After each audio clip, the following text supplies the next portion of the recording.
Hey everyone, and welcome back to another video. And in this video, I'm going to show you how to turn off notifications from Fiverr on your iPhone. Now, this video is going to be particularly useful for individuals. Let's say that you no longer want to receive notifications from Fiverr on your iPhone. How do you actually go ahead about turning them off? Now, this video is going to be short, sweet, and simple, guys. There's not going to be a lot of steps involved.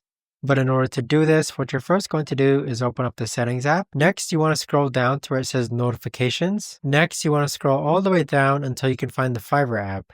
So click on Fiverr. Now, once you're on this page here, next to Allow Notifications, you're going to see a toggle on and off button.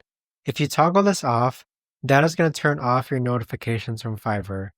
But there you have it, guys. That right there is the best and easiest way that I know of to actually go ahead and turn off your notifications from Fiverr. But if you guys know of a better or easier way to actually do this, let me know in the comments down below. I would love to know. Thanks so much for watching, everyone, and I'll see you guys all